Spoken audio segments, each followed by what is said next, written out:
Boa tarde a todas e todas. Meu nome é Pedro Russac, eu sou vice-diretor do Centro de Altos Estudos da Universidade Federal Rural Rio de Janeiro.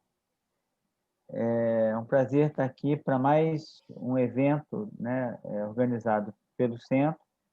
Né? Nós, ao longo do ano, fizemos uma série de entrevistas e debates, ficaram conhecidos como Debate CEA, né, desde março até agora em dezembro. Né? Começamos com o professor Marcos Nobre, terminamos com o professor Piketty, e acredito que é um bom acervo, né, de discussões interdisciplinares em torno do tema da pandemia.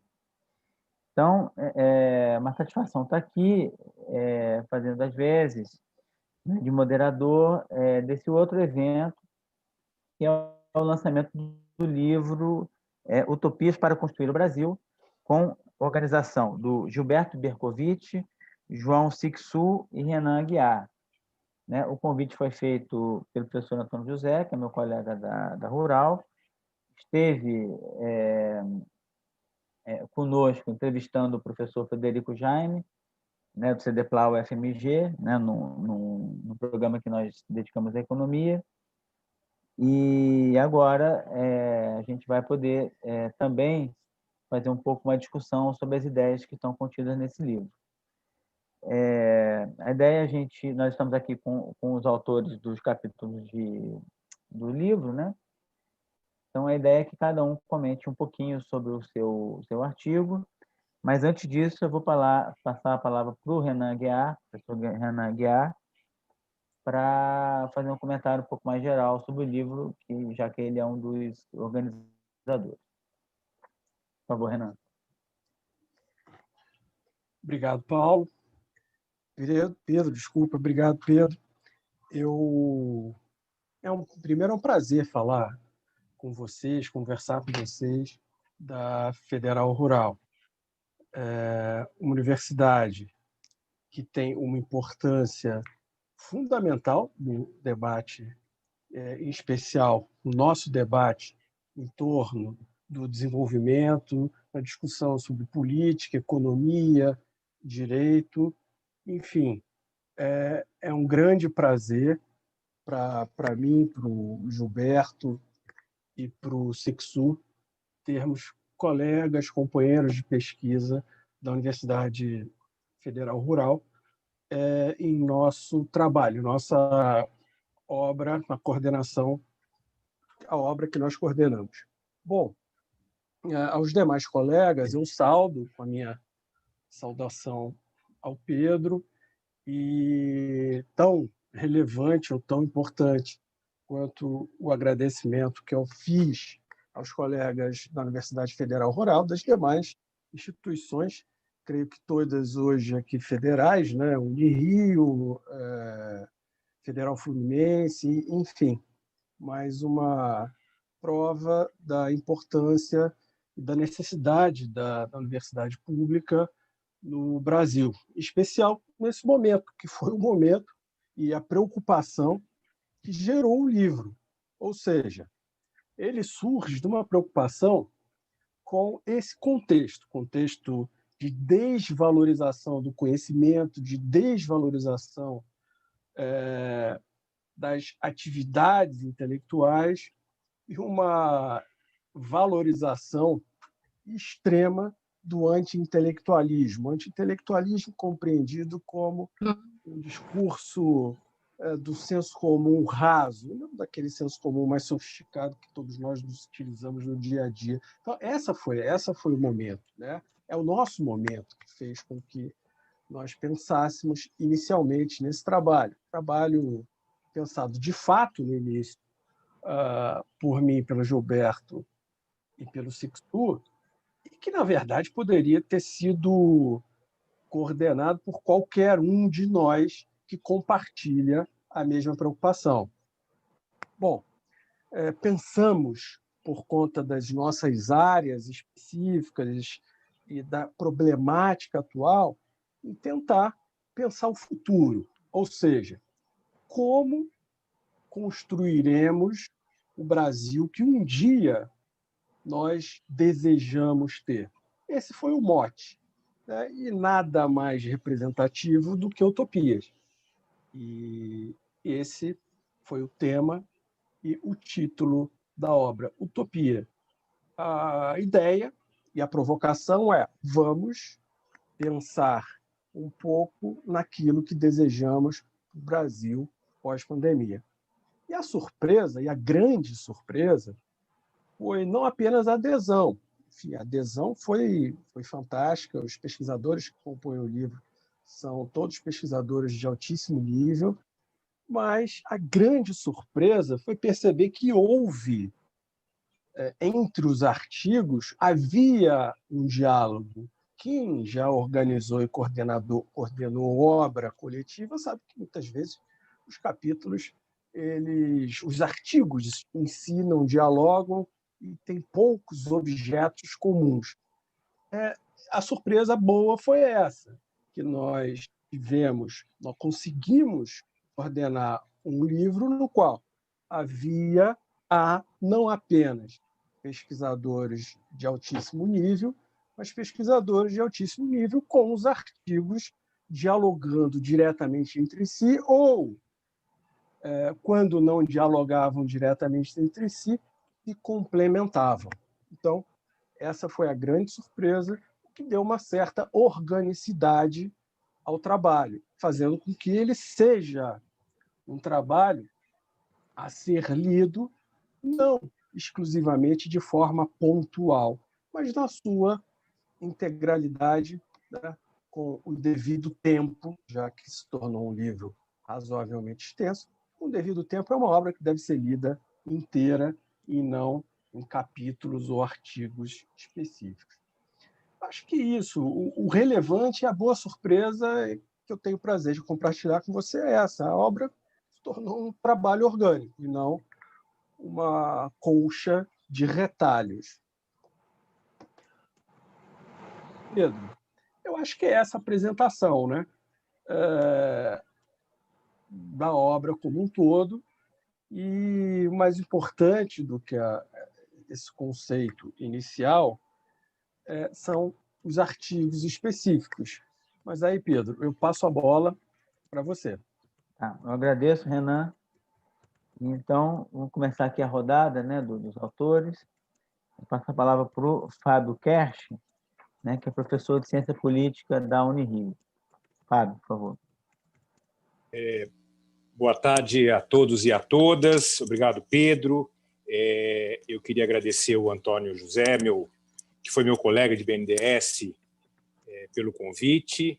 Também agradecer aos organizadores, em especial ao Renan, que eu não conhecia pessoalmente, e ao João Sixu, que foi com o organizador que eu tive mais contato, foi minha ponte aí para esse livro. O capítulo que eu escrevi chama O Equilíbrio que a Democracia Traz.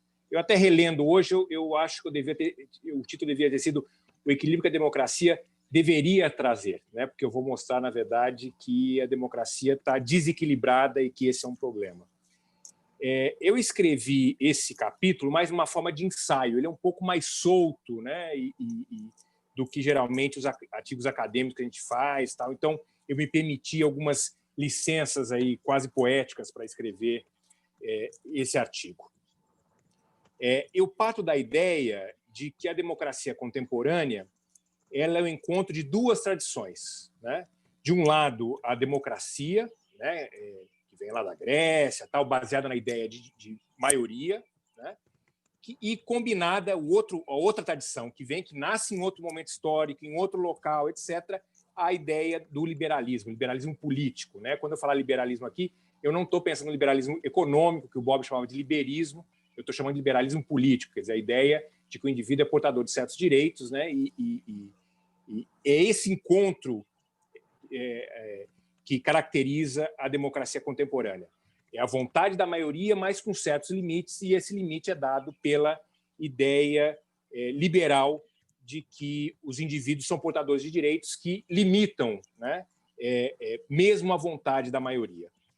E eu mostro no texto que, na verdade, esse arranjo, essa combinação, ela é desigual em diferentes democracias, né? Esse equilíbrio entre liberalismo e democracia, nas democracias contemporâneas, as democracias liberais, democracias representativas, é um encontro que às vezes é tenso, né?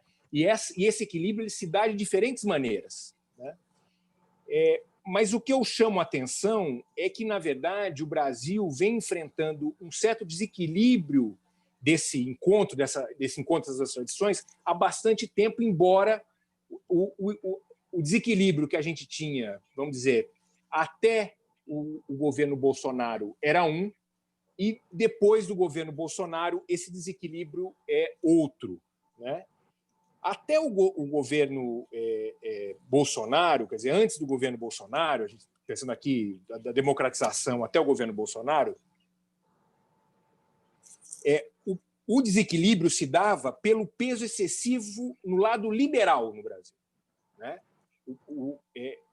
Havia uma supremacia do técnico sobre o político. A ideia que o político era mau, que a ideia de coalizões era ruim, a ideia que negociação era sempre um problema. Então, uma certa supremacia do técnico sobre o político, né? Isso começa lá nos anos 90, né? Vem nessa tradição, acho que inaugurada ali mundialmente, até pelo Reagan, pela Thatcher e tal, e o Brasil também entra nessa onda. Quer dizer, ali o desequilíbrio se dava pelo lado liberal do ponto de vista político, e não pelo lado democrático, né? Havia uma supremacia do lado liberal sobre o democrático. É uma espécie de democracia, era uma espécie de liberalismo não democrático que a gente flertava ali o tempo inteiro. Eu estou pensando nisso como exemplo dessa supremacia do técnico em detrimento da política. Eu estou pensando na profusão de agências reguladoras, na ideia recorrente de bancos centrais independentes. E um outro fenômeno que eu acho caminha junto nesse peso excessivo do lado liberal é também a chamada judicialização da política. A judicialização da política também é uma supremacia do técnico sobre o mundo político. É a ideia que técnicos, né, daí portadores do saber jurídico, etc., eles teriam ali, eles que fariam as mudanças, tomariam as decisões. Ou seja, nesse equilíbrio que é a democracia contemporânea, que é liberalismo e democracia, até antes do Bolsonaro, eu diria que a balança ela pendia, o desequilíbrio ali, o problema talvez fosse do lado liberal, né? Essa supremacia que eu estou chamando da técnica em detrimento da política. E um dos elementos disso que eu estou chamando a atenção é a judicialização da política, porque a judicialização da política também é um fenômeno característico, tem essa característica de uma supremacia da técnica, daí a técnica do direito, daqueles operadores do direito, sobre a política. E, olha, isso se espalhou, de certa forma, tanto à esquerda quanto à direita, né? A judicialização da política foi muito, vamos dizer assim, turbinada nos últimos anos, muito por decisões, inclusive, dos próprios governos do PT. O PT, eu falo, que criou, de certa forma, ou alimentou o monstro que tentou devorá-lo na Lava Jato, né? O PT, por exemplo, aumentou mais ainda a autonomia e discricionariedade do Ministério Público, assegurou uma autonomia de fato à Polícia Federal, né? Nunca peitou as questões relativas ao judiciário, ou seja, mesmo os governos de esquerda, esse desequilíbrio, né, onde o liberalismo político, ele pesa mais, vamos dizer, o lado democrático, ele não é só uma questão da direita, não foi só o governo de centro-direita ou de direita do Fernando Henrique Cardoso, etc. Mesmo no governo do PT, essa supremacia, de certa forma, se deu. Mesmo parte dos juristas progressistas também, vamos dizer assim, entenderam que era por meio dessa técnica que a gente ia fazer avanços, né? Tem vários movimentos de esquerda da área do direito que alimentaram também essa fé de que o saber técnico, de certa forma, se sobrepunha à política e que era possível fazer as transformações não na esfera da política, né? Não no lado democrático, que eu estou chamando, mas no lado da balança, do lado liberal, do lado dos direitos. Então, eu acho que essa foi a característica até o governo Bolsonaro. A gente tinha, como eu falei, um certo flerte com o liberalismo não democrático. O bom era o conhecimento técnico, né? O ruim era a soberania popular. Há certos temas que a gente, inclusive, deve retirar da soberania popular, porque eles devem ser tratados de uma maneira técnica.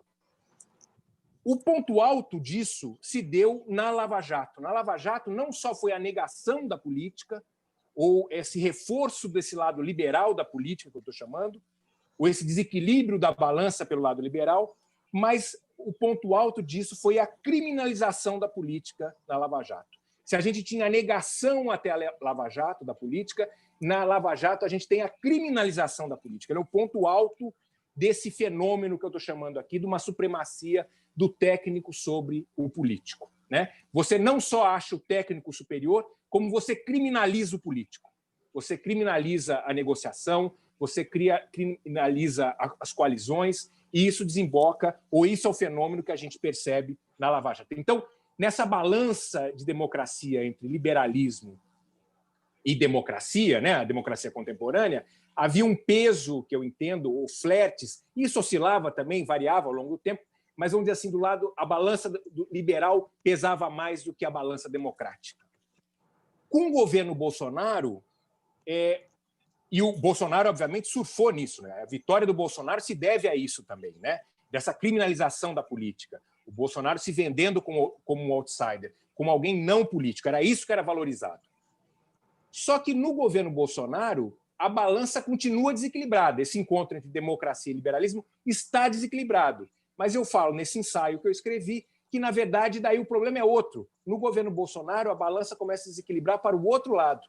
O problema, entre aspas, não é mais o liberalismo não democrático, mas é a democracia não liberal, né? Se antes era a judicialização da política, a negação da política, a supremacia do técnico sobre a política, no governo Bolsonaro o equilíbrio se dá porque há um menosprezo pela técnica, há um menosprezo pela ciência, há um menosprezo pelo isolamento, às vezes sim necessário, da burocracia, né?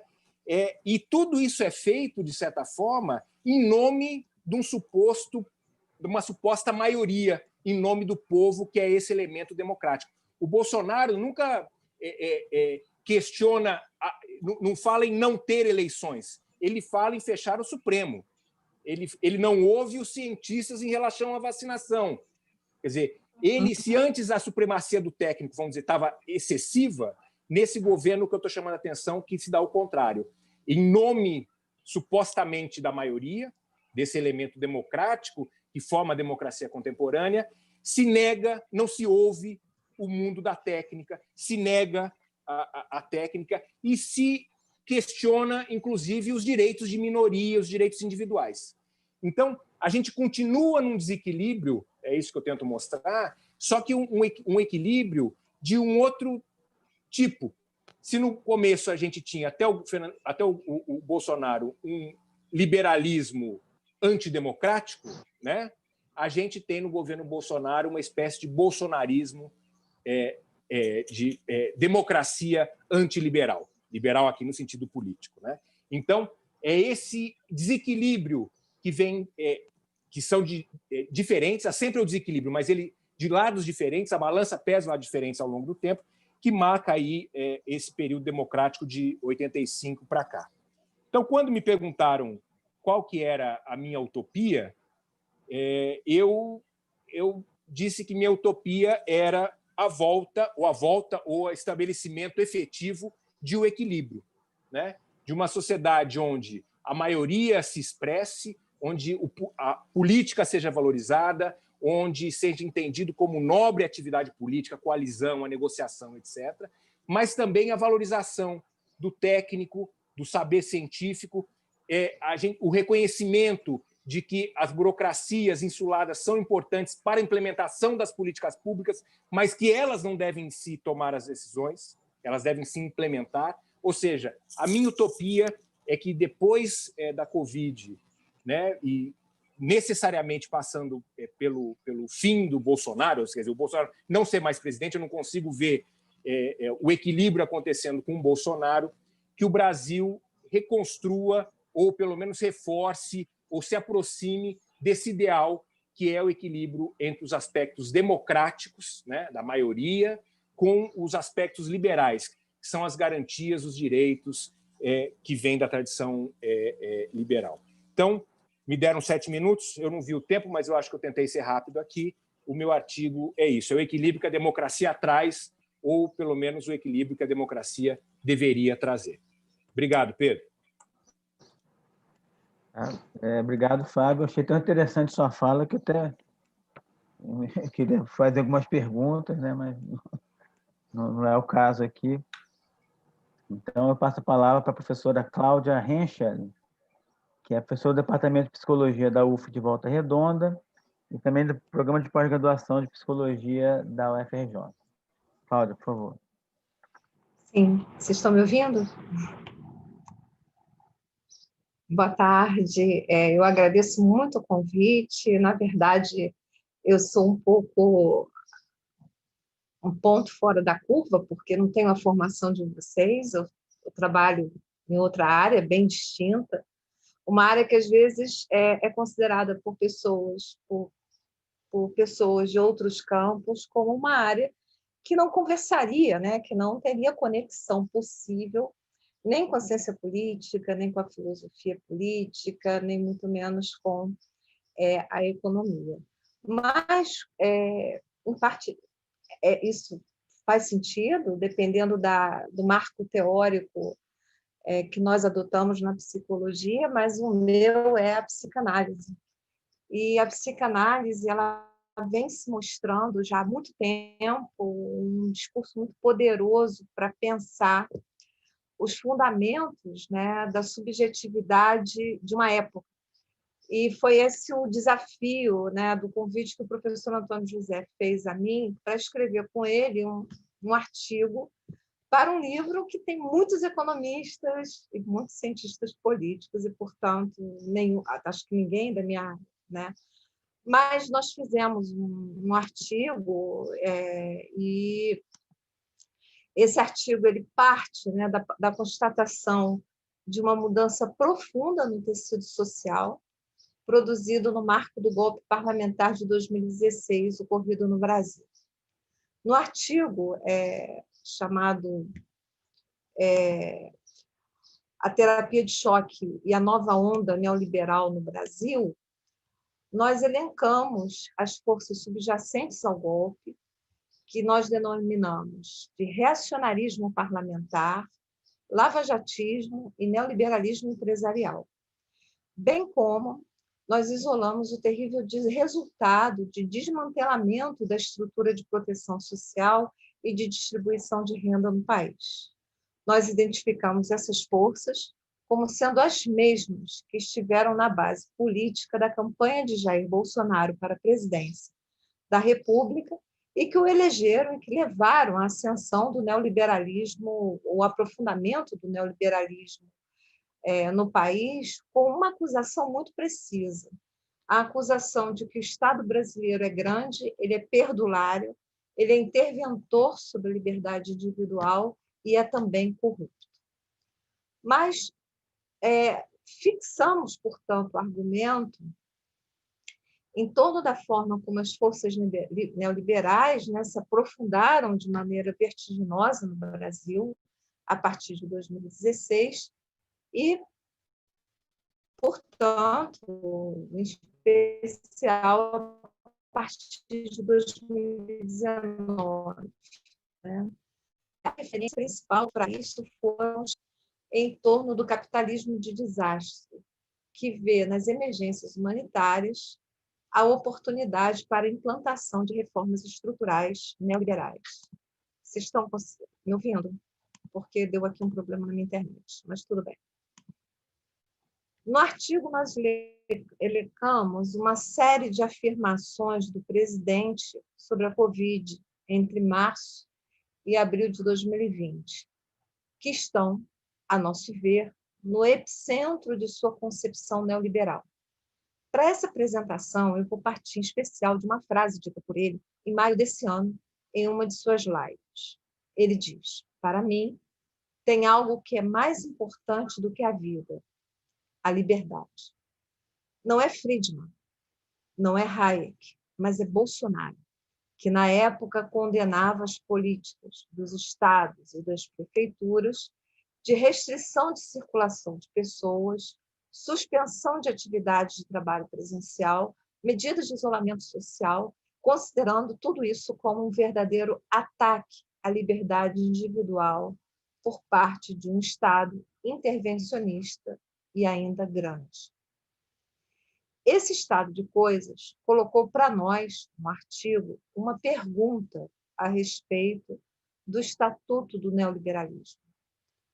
Normalmente, a gente se pensa muito o neoliberalismo como um modelo econômico de funcionamento do capitalismo, baseado na lógica de mercado e no incentivo ao consumo.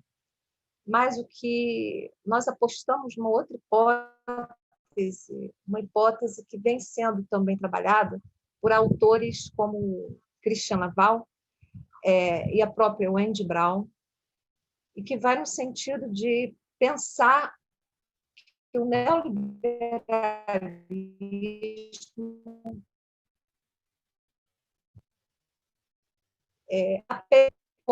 exige um tipo de subjetivo. Então, eu vou repetir, né? Que o neoliberalismo exige uma subjetividade. O neoliberalismo ele é constitutivo de uma determinada racionalidade e de um modo de funcionamento dos afetos. Para um economista, isso pode soar estranho ou até não aparentar uma grande novidade, porque faz parte hoje do vocabulário econômico um termo como empreendedorismo, né?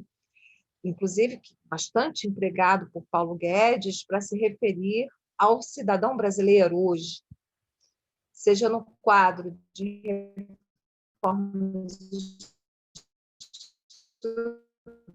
estruturais impostos desde a campanha do Bolsonaro, seja mais recentemente, ele usa muito isso nos tempos da pandemia, quando, por exemplo, ele se refere ao motorista de Uber e ao entregador de comida pelo iFood como empresários, empreendedores, né?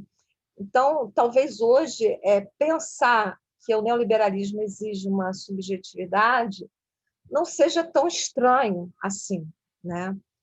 O que é novo, portanto, e a gente diz isso no artigo, não é o empreendedorismo, que é uma marca da liberdade individual de ser empresário, de ser independente, autônomo e responsável por alcançar o sucesso por seus próprios méritos, por estancar também, ainda que provisoriamente, diante de dificuldades econômicas e até por sucumbir diante delas.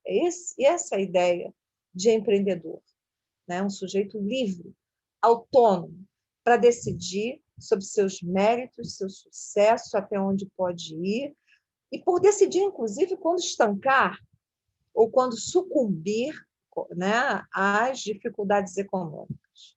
O que é novo, e nós acentuamos isso no artigo, foi precisamente descobrir que essas mesmas características traziam a marca de um sentimento, a melancolia. E, por isso, denominamos a subjetividade neoliberal não de subjetividade empreendedora, mas de subjetividade melancolizada. Por que a melancolia? E aí é que a gente recupera bastante o trabalho da Naomi Klein em torno do que ela denomina de capitalismo de desastre, né? Ou seja, um capitalismo que se apropria de emergências humanitárias como oportunidade para reformar a estrutura do Estado. Então, por que a melancolia? Porque identificamos na subjetividade neoliberal um traço melancólico. Porque emergências humanitárias mobilizam afetos de medo, insegurança e profundo desamparo. Mobilizam um sentimento de melancolia, justamente porque, na melancolia, o sujeito perde seus horizontes, se sente esmagado por um sentimento de profundo desamparo, ao mesmo tempo em que denigre a si próprio, critica violentamente a si próprio, interrogando de forma autorrecriminatória suas escolhas, suas decisões e suas responsabilidades. Por que melancolia? Porque o neoliberalismo assumido por esse governo vê na mobilização desses afetos a base para impor reformas estruturais no Estado brasileiro, que destroem toda a estrutura de proteção social do Estado, defendendo ainda um programa ideológico de conformação do afeto de desamparo, de angústia, em uma subjetividade que se autoafirma, paradoxalmente, como empreendedora de si mesma, autônoma e responsável por sucessos e fracassos, e responsável ainda pelo destino que confere à sua vida. Em vários momentos, durante esse ano, nós vimos o presidente reclamar de que o corpo é uma propriedade privada e de que nós decidimos o que entra no nosso corpo, de que nós somos livres e autônomos para decidir se tomamos ou não a vacina, de que nós somos livres e responsáveis, inclusive por contrair a Covid. Né? Isso faz parte, a nosso ver, de um programa ideológico de conformação do afeto de desamparo da emergência humanitária em uma subjetividade extremamente autorrecriminatória, isolada e responsável por sucessos e fracassos.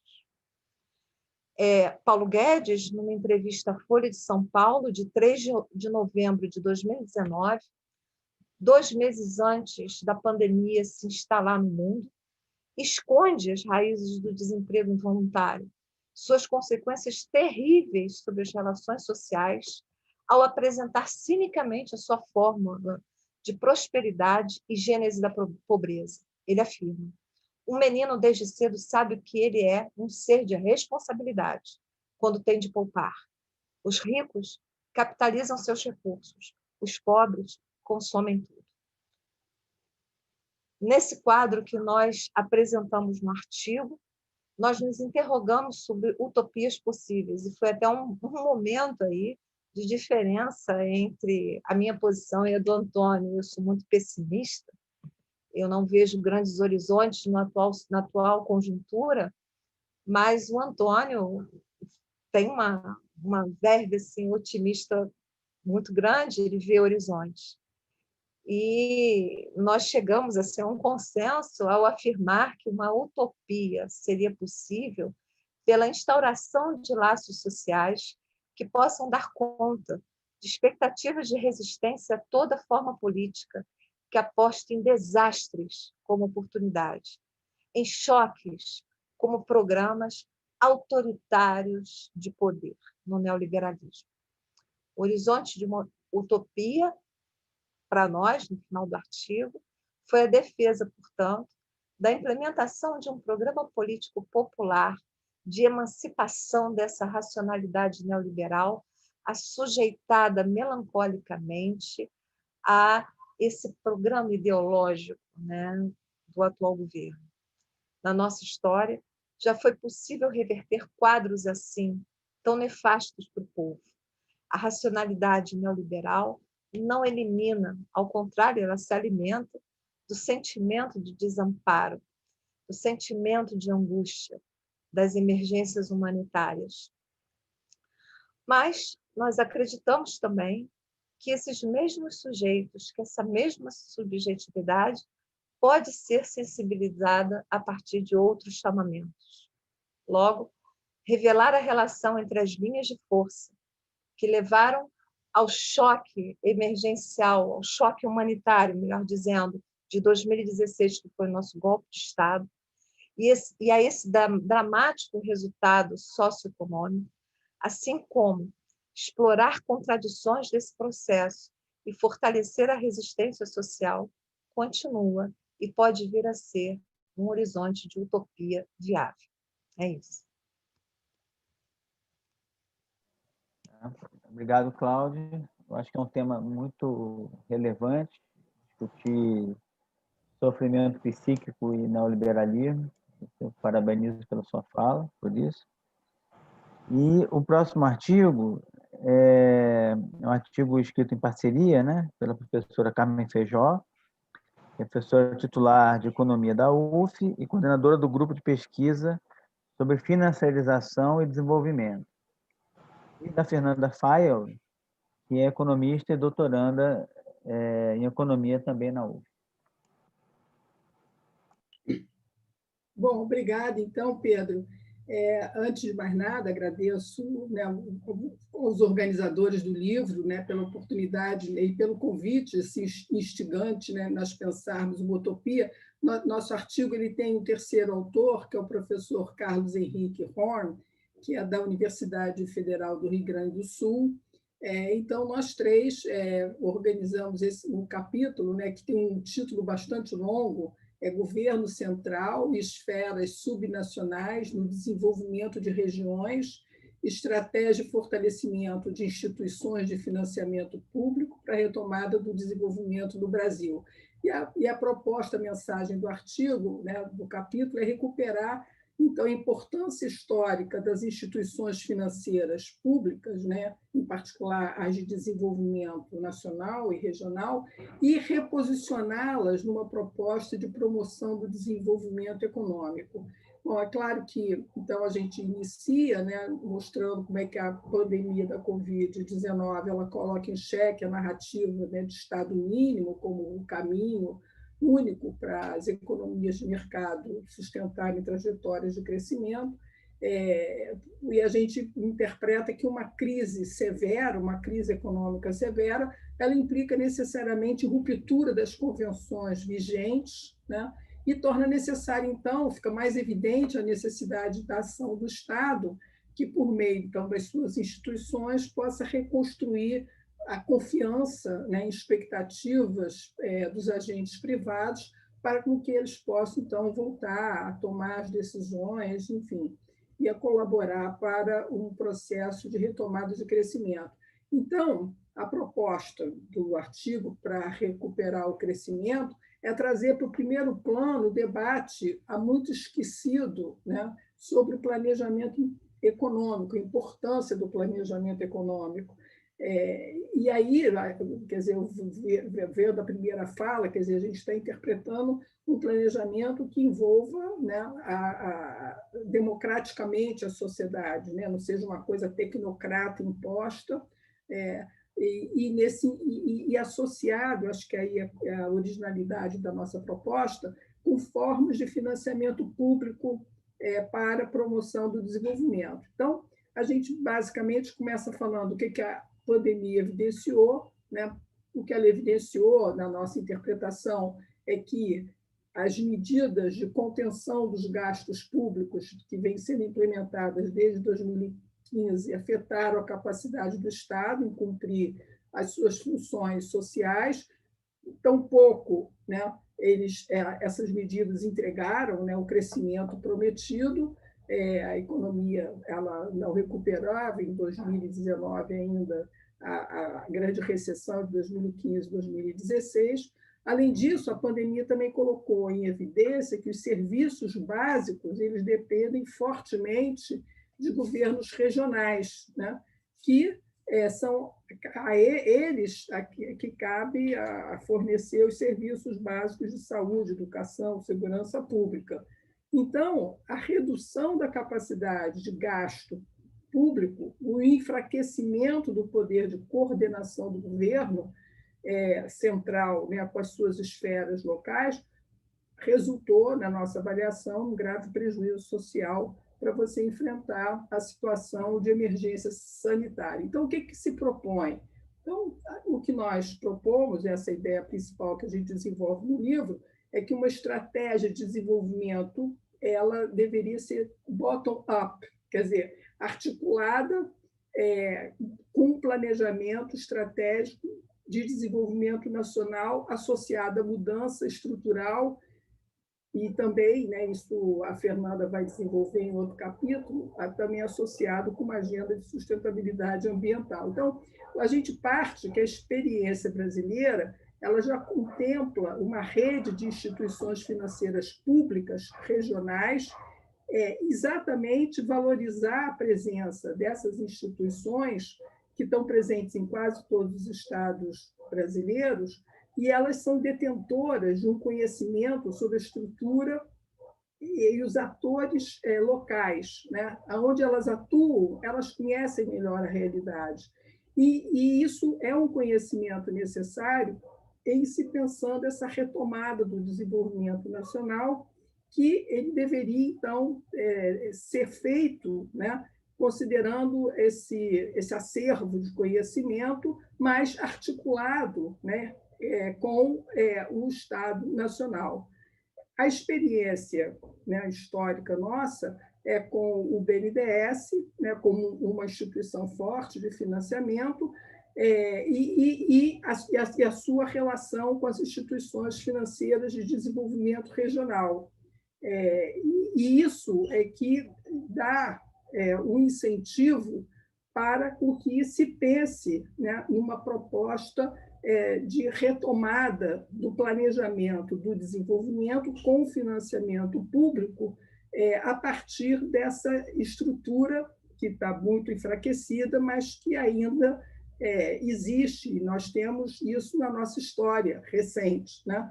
Então, concretamente, um projeto de desenvolvimento de regiões que seja apoiado num Estado desenvolvimentista local, ele deveria ser integrado com o governo federal mediante uma estratégia de desenvolvimento integrando, né, as instituições financeiras de desenvolvimento em rede.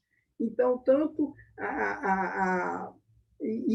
teria um órgão central, né, o BNDES, que é a nossa sugestão, que estaria, então, operando como um braço de política pública, mas aí a política pública entendida como um grande processo de articulação de políticas convencionais, macroeconômicas, mas também com políticas com um horizonte, né, transformador de longo prazo.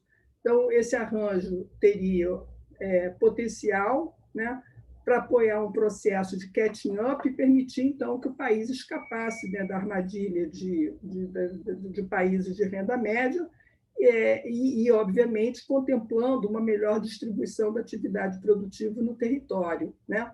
Então, a gente dá um foco especial nas instituições financeiras de desenvolvimento regional, que deveriam ganhar força, né, quando bem articuladas com um órgão central de planejamento e que ambos, né, um alimentasse o outro com as suas especificidades, com o seu conhecimento, né? Eu não vou me alongar muito, eu só vou destacar 3 papéis que a gente atribui, assim, chama atenção para essas instituições financeiras de desenvolvimento regional.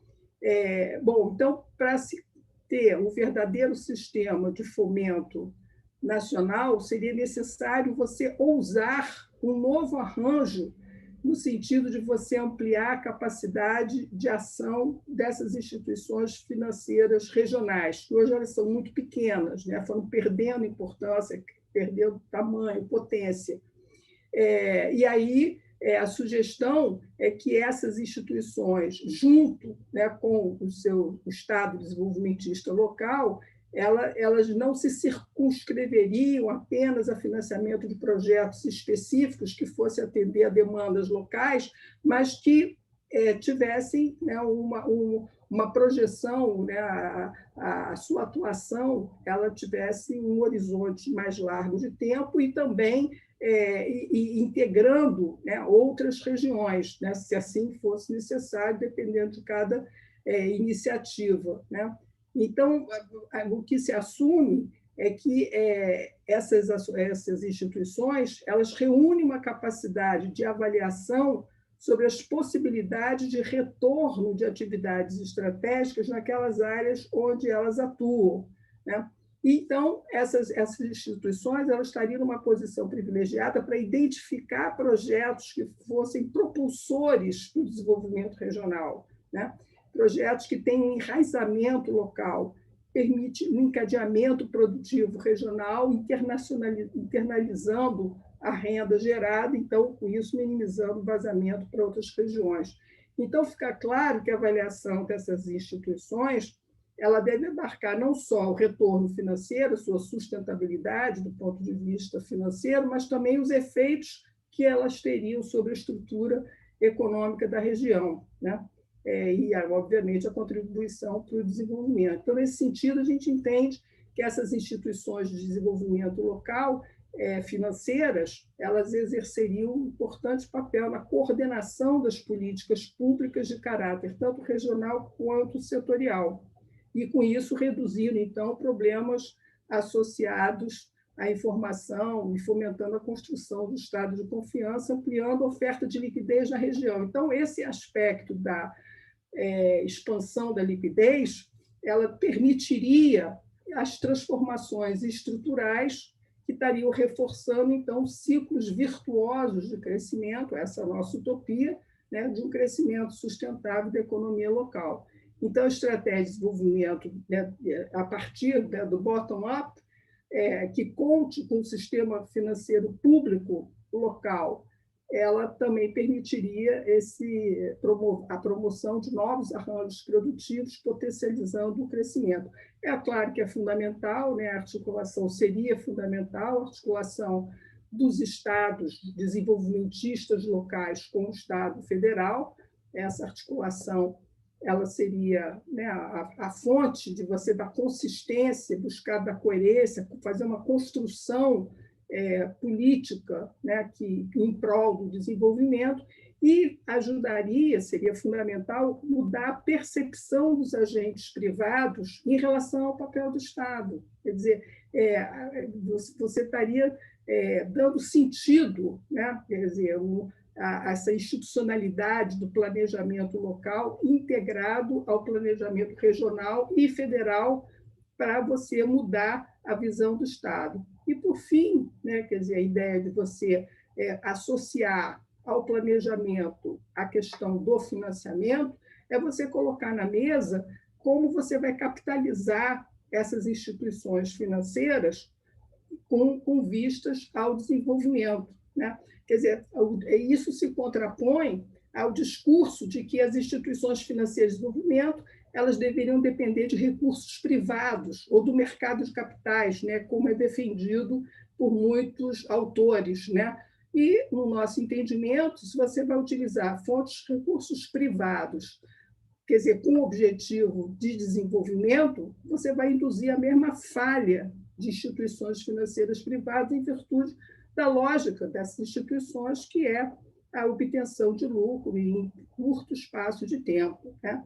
Então, a ideia seria você ser também ousado, né, nessa proposta de mobilização de recursos para promoção do desenvolvimento através, por exemplo, do lançamento de títulos públicos especiais, títulos de desenvolvimento, quer dizer, alguma forma de emissão de moeda com destino carimbado, né? Então, seriam recursos voltados especificamente para uma estrutura, para mudança estrutural, para projetos de infraestrutura, mas tendo em vista essa integração regional, a questão da inovação, a questão da sustentabilidade ambiental. Enfim, acho que eu não vou me alongar mais, seria mais ou menos essa a nossa proposta. Então, essa foi a nossa utopia. Quer dizer, é claro que tudo isso é muito mais fácil de falar do que, na realidade, de concretizar, mas a gente fez o esforço de pensar algo que a gente apostaria, né? E acha que tem potencial de agregar assim, interesses, né? E mentes, corações e mentes. Então, obrigada. Eu não sei, bom, eu agradeço a professora Carmen.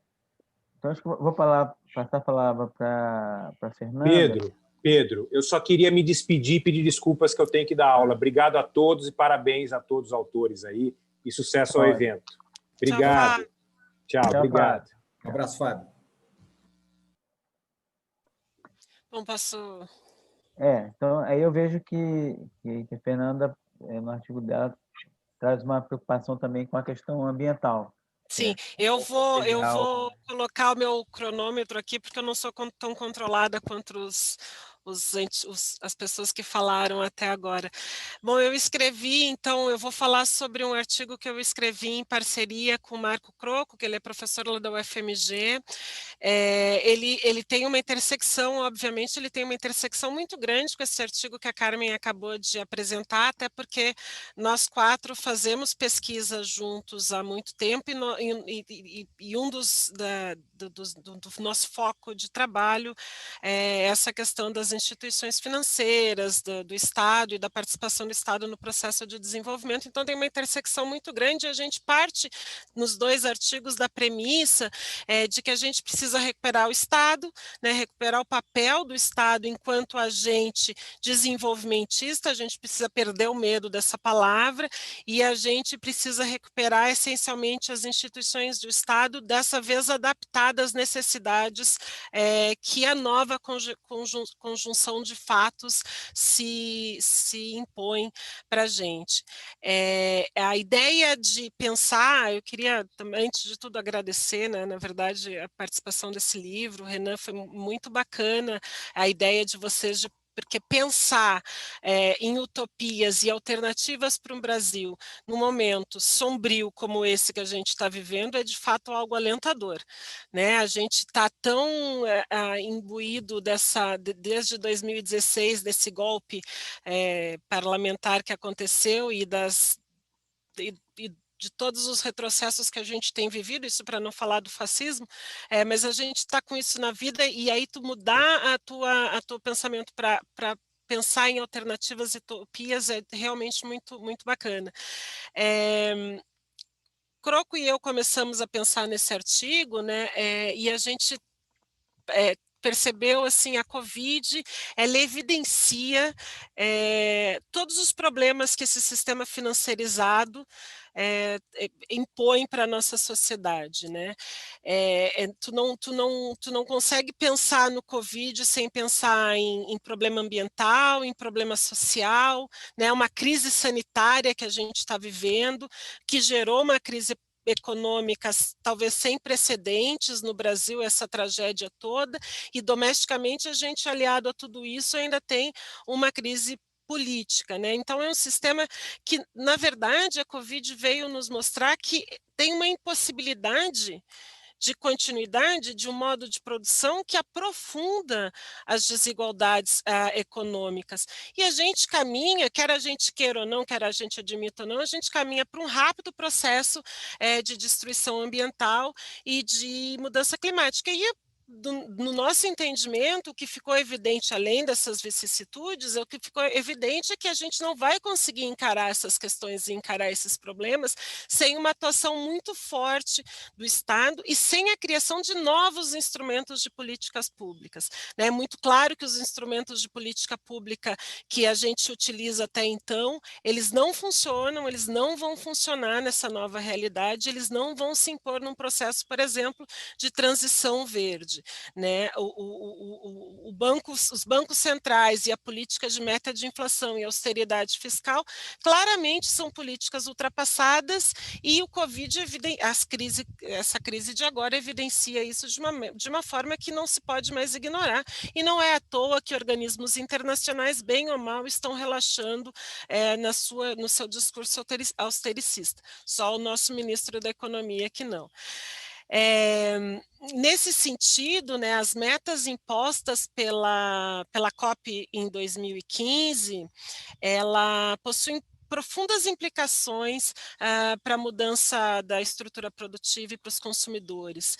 E assim, eu só quero lembrar que alcançar a meta de não aumentar a temperatura global em mais de 2 graus e tentar manter ela em 1,5 vai fazer com que a gente, para fazer isso, a gente precisa reduzir em 45% as emissões de carbono até 2030, ou seja, um espaço de curto em relação a 2010, né? Ou seja, um espaço de curto um espaço de tempo muito curto e que a gente precisa atuar de uma forma rápida. Então, nessa atuada, a gente entende que o sistema financeiro é essencial, ele desempenha um papel central, por quê? Porque ele tem uma capacidade de direcionar o investimento. E, nesse sentido, ele vai ser importantíssimo instrumento de transição para uma economia que é altamente intensiva em carbono, para uma economia com baixa intensidade em carbono, ou seja, ele vai ser essencial para o processo de transição verde. Os riscos climáticos ainda não são medidos pelo sistema financeiro e ainda não são medidos pelo Estado.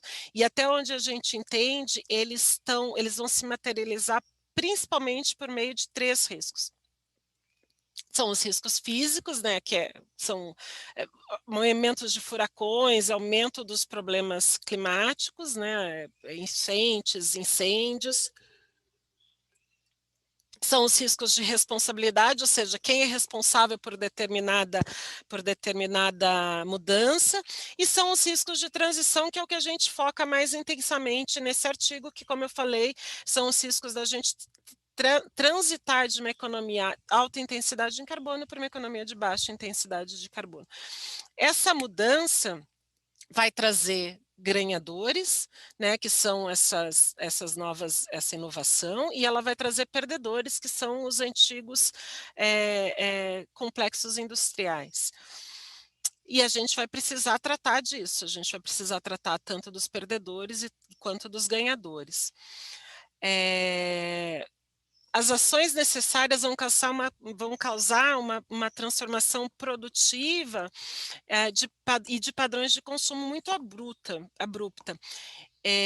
Então, a partir da identificação desses problemas, o Croco e a gente sugeriu uma série de políticas públicas para garantir aqui no Brasil que esse processo de transição verde ocorra de forma eficiente e ocorra de forma eficaz. E a gente reconhece, obviamente, no BNDES, públicos, no papel dos bancos de desenvolvimento, que são especificamente responsáveis pelo processo de mudança estrutural, e no BNDES, em particular, um papel central. A gente acredita que cabe ao Estado Nacional recuperar sua capacidade de planejamento, sem vergonha, né, com instituições e políticas públicas que sejam voltadas para enfrentar esse novo problema e que ainda assim, aqui no Brasil, além desse problema, dessa questão global, que é a questão da transição, ela enfrente as especificidades de um país subdesenvolvido como o nosso, ou seja, a desigualdade social, a desigualdade estrutural da economia e as desigualdades regionais do Brasil, que a Carmen falou de uma forma tão boa agora há pouco, a gente tratou no outro artigo. Então, o BNDES e as instituições de desenvolvimento públicas no Brasil, elas devem atuar nesse sentido como um braço de política pública, elas devem criar mercado com o sistema financeiro reorientando os investimentos para projetos mais limpos.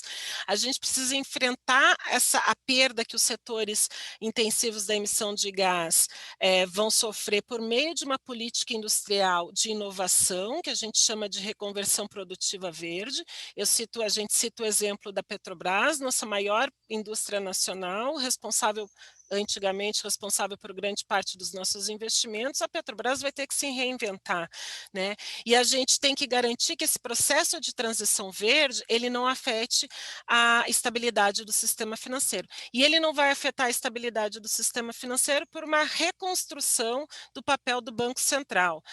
O Banco Central, ele vai ter que independente dele querer ou não, o novo papel dele vai ser garantir o que a gente chama de o Stiglitz chama de uma flexibilização quantitativa, um quantitative para essa transição verde. O Banco Central poderia atuar da mesma forma que ele atuou em 2008, só que em vez de dando títulos, fazendo a troca de títulos podres por títulos bons das instituições financeiras, ele faria a troca de títulos marrons por títulos verdes. E isso garante a estabilidade de um sistema financeiro. Enfim, a gente pensa também que essa política industrial vai ter o papel do Estado coordenando, e os bancos de desenvolvimento, essencialmente o BNDES, mas essa rede de instituições públicas que a Carmen mencionou, elas vão atuar como uma transição, uma intersecção, já passei muito do tempo, uma intersecção entre o mercado e as instituições públicas.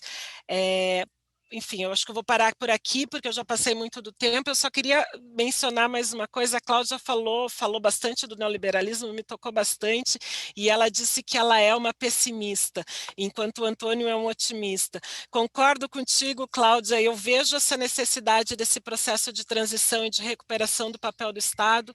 Acho que a Covid evidenciou todos esses problemas de uma forma que vai ser impossível a gente não encarar mais. Acho muito difícil que ocorra uma mudança. Espero que o Antônio esteja correto e não a gente.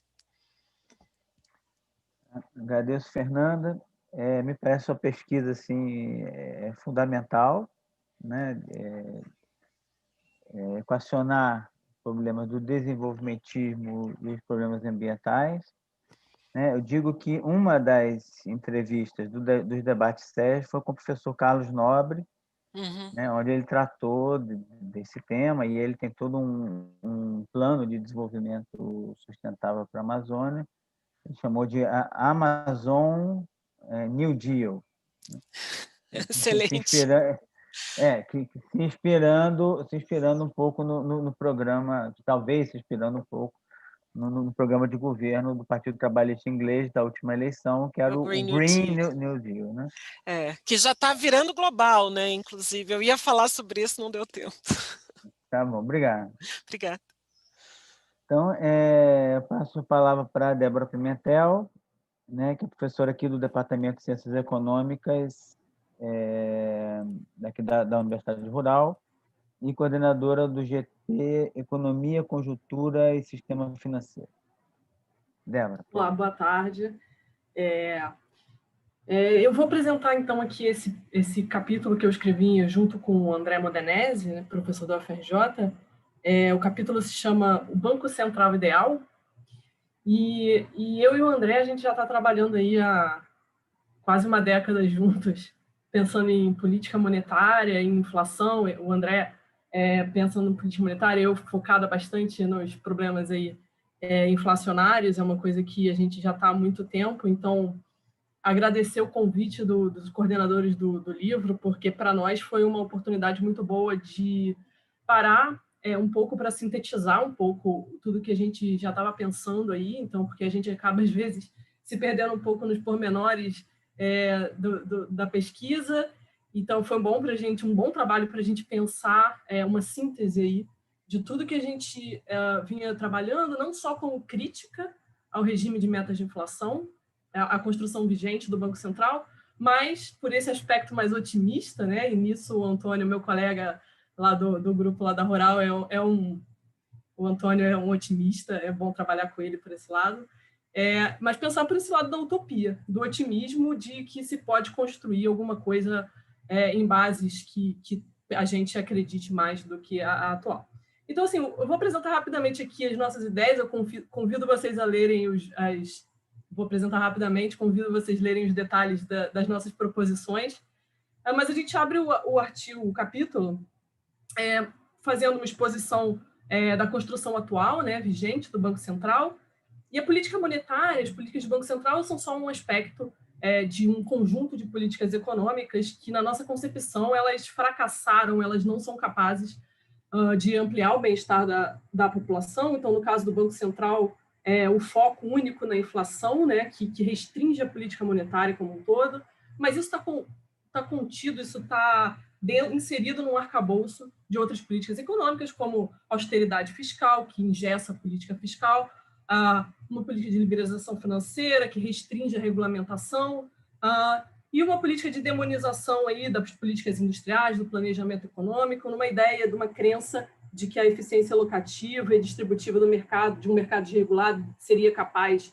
de gerar esse bem-estar. Então, a nossa concepção é de que essas políticas são um fracasso e elas não são capazes de ampliar esse bem-estar. Então, a gente abre o paper caracterizando, né? Então, sabendo que o Banco Central é só um aspecto, né, desse arcabouço maior, a gente foca aí no que a gente propõe que seja uma utopia de uma construção de um Banco Central e de uma política monetária ideal, né? Então, o nosso entendimento é que essa teoria ortodoxa em suas práticas, em seus objetivos, em seus métodos, ela não é capaz de explicar, remediar crises financeiras, de gerar emprego, de gerar renda. E aí a gente foi buscar na nossa é a minha linha teórica do André, né? A teoria fomos buscar no Keynes, na teoria pós-keynesiana, mas é tudo que a gente escreveu lá, a gente acredita que está em consonância com as ideias que estão bastante em moda agora da teoria monetária moderna, né? Então está bastante em voga, mas também com essa teoria moderna, mas também com um antigo, entre aspas, visão estruturalista do pensamento econômico que forma aí a história do pensamento econômico brasileiro, da América Latina. Então, a gente acredita que essas ideias heterodoxas possam dar para a gente um norte, uma utopia melhor na construção do Banco Central. Então, a primeira coisa, antes de mais nada, é o objetivo, né, do Banco Central. Qual é o objetivo do Banco Central, da política monetária? Para a gente, deveria ser a garantia de emprego e renda. Então, obviamente, como eu destaquei, é só um aspecto, né? Então, tem que trabalhar em conjunto com as demais políticas econômicas, política fiscal, planejamento, a política industrial. Então, o Banco Central é um aspecto disso, mas o objetivo do Banco Central, em consonância com o resto das políticas econômicas, deve ter o objetivo e a meta de garantir emprego e renda. Então, nesse sentido, a gente sairia dessa lógica da inflação, meta de inflação, né? Não no sentido de que a inflação não seja importante. O controle inflacionário é importante, relevante, a gente acredita nisso. É importante o ambiente inflacionário que propicia o investimento privado, enfim. Então, a gente acredita que o controle da inflação é importante, mas, nesse sentido, ele não pode se sobrepor às demais políticas. O objetivo final não pode ser o controle da inflação por si só. O controle da inflação faz parte de uma ideia de garantir o emprego, a renda. Então, é importante no sentido em que um ambiente de inflação sob controle favorece o investimento, enfim, a gente acredita nisso, mas no extremo não pode se sobrepor e também não pode ser chegar a ser, como a gente tem no regime atual, sabotador até do crescimento econômico. Então, antes de nada, a gente acredita que o objetivo do Banco Central tem que se deslocar do controle único da inflação e fazer parte de políticas mais, junto com o resto da política econômica, gerar emprego e renda. Então, isso passa também pelo nosso entendimento, e aí, no caso, até bem a minha experiência de quase uma década trabalhando com inflação, de que o fenômeno inflacionário é extremamente complexo, extremamente multifatorial, e ele não existe uma receita de bolo como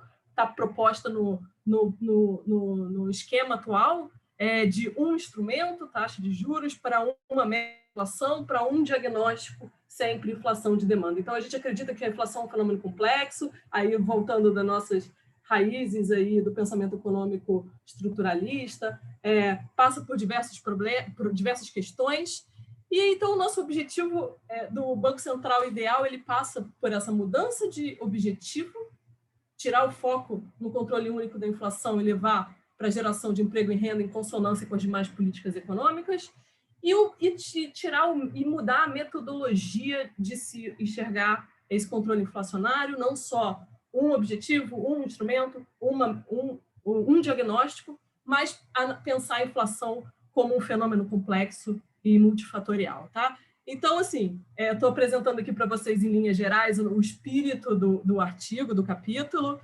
Lá a gente vai entrar em mais detalhes sobre como está a legislação vigente do Banco Central, como ela está amarrando e como a gente precisa lidar com essas questões. A gente discorre um pouco mais detalhadamente sobre políticas mais específicas, então a gente entra em política cambial, política monetária mesmo, a estabilidade do sistema financeiro, todas as responsabilidades do Banco Central, mas para criar um ambiente propício, em consonância com as demais políticas econômicas, que a gente também espera, também tem pensamentos utópicos a respeito da política econômica como um todo, que seja o objetivo final, criação de emprego, geração de renda. Isso é o espírito do nosso capítulo. Lá a gente entra, eu convido vocês a lerem as nossas minúcias, mas o nosso espírito central é esse, tá?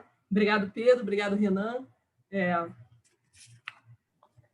Muito obrigado, Débora. Me parece que é um tema atual, importante, agora que toda a questão do Banco Central está sendo discutida assim, amplamente, né? Parabéns. E então, finalmente, voltar a palavra para o Renan Aguiar, professor Renan Aguiar, que é advogado e professor do Departamento de Direitos Humanos e Saúde, né, da ENSP Fiocruz. Obrigado, Pedro. Cláudia, sabe que quando eu hoje, enfim, recebi um telefonema de uma amiga que desejava comprar o livro de presente para o marido, que por sinal é uma psicanalista. E eu comecei a pensar, eu falei, bom, faltou, né? E pode ser, Pedro, e aí essa bola eu rolo para o Pedro, para o Antônio José, pode ser um tema privilegiado no Utopia 2, quem sabe? Né? Isso, já que o tema surgiu no ambiente Universidade Federal Rural, a bola pode ficar com vocês, né? E vejam se é possível. Mas eu não tenho a menor dúvida, eu pensei de forma imediata, né? É uma área do conhecimento que nos é especialmente cara para o debate da nossa conjuntura política, econômica, social. Então, fica aí a sugestão para todos vocês. Bom, no meu artigo está inserido um capítulo sobre República e Democracia. É óbvio, ele dialoga muito com o trabalho do Fábio, né, que nos deixou agora em instantes, assim como dos outros colegas que debateram República e Democracia. Eu tive por objetivo dar alguns passos atrás e até o período renascentista. Não por uma predileção especial, não por uma consideração sobre a necessidade do debate sobre, num contexto em que se discute utopias, de humanismo cívico, algo próprio do Renascimento.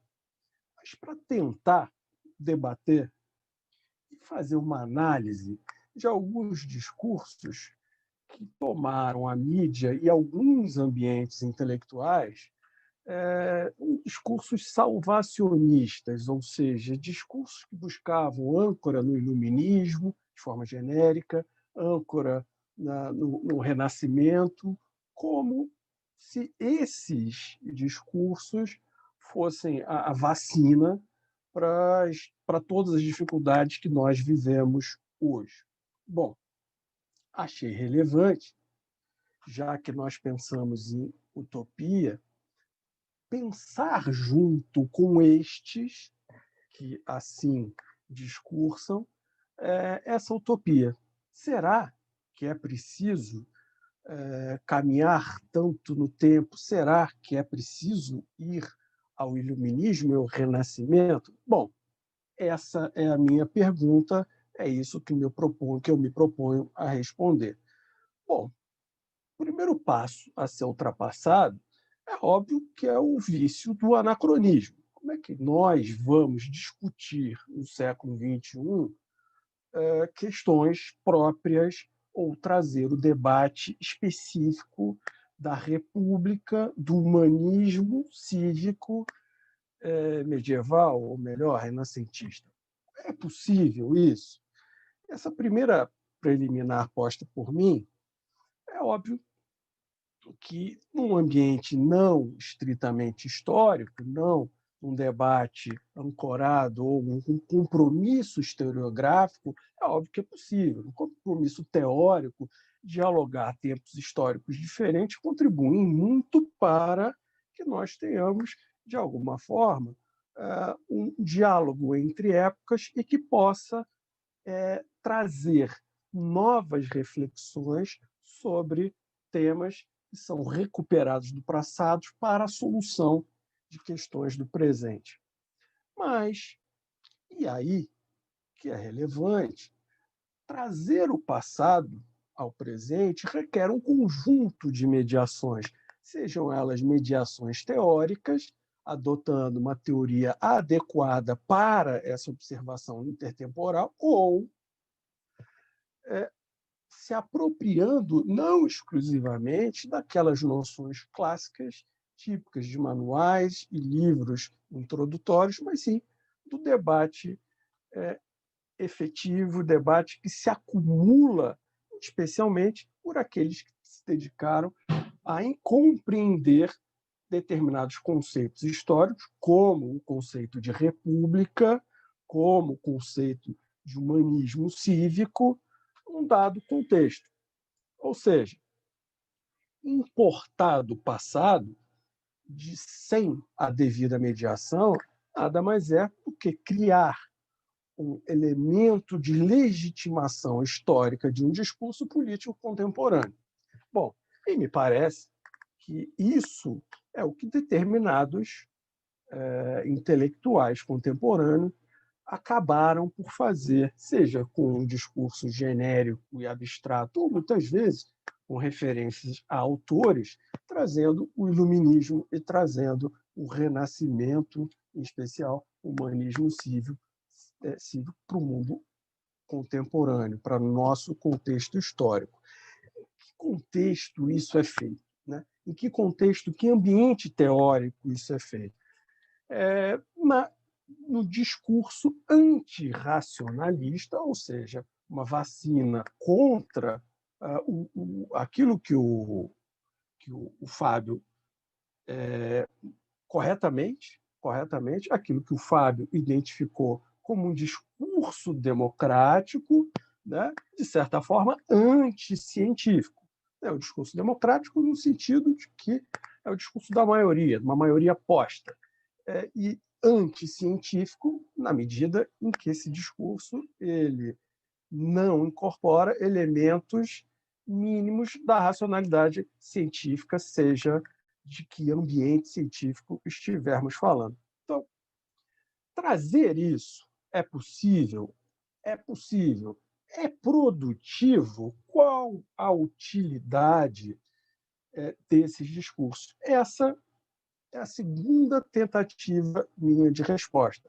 Então, vejamos, eu não estou construindo a minha utopia, eu estou analisando a utopia, se é que é utopia, não um discurso estratégico, alheia, para que tomemos o devido cuidado com o uso indiscriminado de discursos genéricos cujo objetivo parece legitimar alguma posição de autoridade contemporaneamente. Bom, esse humanismo cívico, né, pode se associar, tanto quanto o iluminismo, com um discurso racional.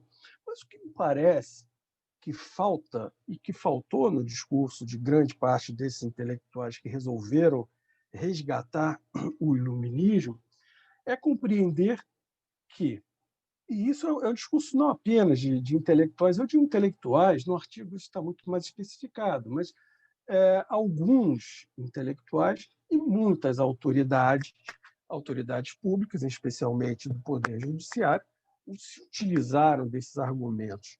Bom, para além da legitimação, né, esses discursos trazem, sim, um conjunto, um rol imenso, que muitos deles corroboram, argumentos que corroboram com uma necessidade de recuperar a República Brasileira, reconstruir o republicanismo brasileiro, o que passa necessariamente pela reconstrução de um modelo democrático e daquele equilíbrio que o Fábio, no início, se referia. Ele fez oposição entre democracia e liberalismo, e a oposição posta por mim, a partir da fala dele, é entre democracia e república. Ou seja, é possível equilibrar essa balança? É possível, esse equilíbrio é possível. Agora, nós não podemos importar argumentos do passado sem a devida mediação histórica e teórica sob pena de simplesmente legitimarmos discursos de autoridades e não construirmos um novo relacionamento ou um equilíbrio ideal entre república, o princípio republicano, a perspectiva republicana e a perspectiva democrática. Então, a ideia, grosso modo, foi realizar uma crítica à utopia. Então, nesse sentido, eu me associo a alguns que já falaram antes de mim sob uma perspectiva mais pessimista, né? Ou seja, menos otimista, na medida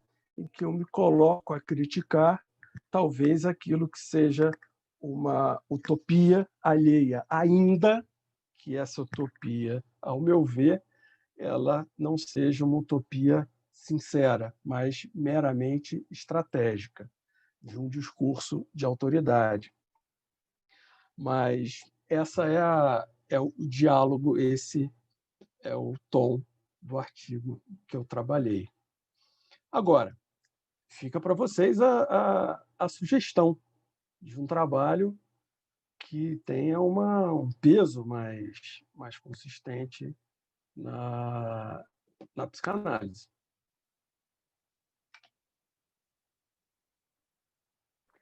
Então, obrigado. E eu queria dar a palavra para o Antônio José, professor Antônio José, também para ele fazer algumas considerações. Vai ser bem rápido. Na verdade, o Pedro está atendendo a um pedido.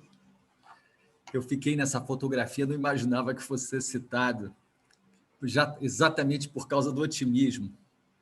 Então, eu só queria dizer o seguinte, tem uma definição de otimista, é o otimista do Cândido, em que o otimista é aquele sujeito que acha que a conjuntura é a melhor possível. E o pessimista é aquele sujeito que acha que o otimista pode estar certo. Isso, por exemplo, para quem olha esse momento e consegue ver sinais de coisas alvissareiras, não é? Assim, é um alvo do pessimismo. Eu queria dizer para vocês que o meu otimismo é quase metodológico, que é a seguinte: eu acho impossível fazer uma análise de uma circunstância ou de um período sem que você tenha sem que se tenha algum horizonte, sem que se tenha algum norte. Né? Não é possível. Eu gostei, inclusive, o que eu entendi do título desse livro, A Utopia para Reconstruir o Brasil, é que é impossível, como a Fernanda já chegou a argumentar, a gente pensar numa retomada de um processo de distribuição de renda, de desenvolvimento, de aumento da soberania do país. É impossível pensar isso a partir dessa miséria do governo Bolsonaro, como se dessa desgraça toda que a gente está vivendo fossem surgir as forças que nos fossem levar adiante. Vai ter que ser necessário fazer uma disputa política, um debate, uma articulação de forças que tenham uma visão de futuro, e essa visão de futuro é que vai poder arrastar a sociedade brasileira em uma certa direção. Se isso é possível ou não, são outros 500. Agora, o otimista, ele tem a certeza de que não tem nada mais a se fazer. É necessário buscar a sua utopia. É necessário, é fundamental. Por geração espontânea, nós não vamos sair desse buraco. É só isso, Pedro.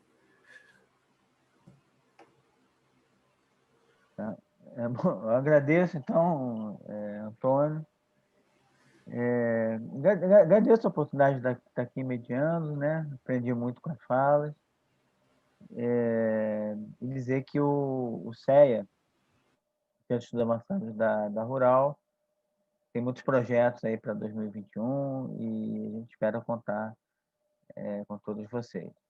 Tá? Envio um abraço a todos que participaram e meu abraço também a todos que estão assistindo. Tá bom? Boa noite. Boa noite.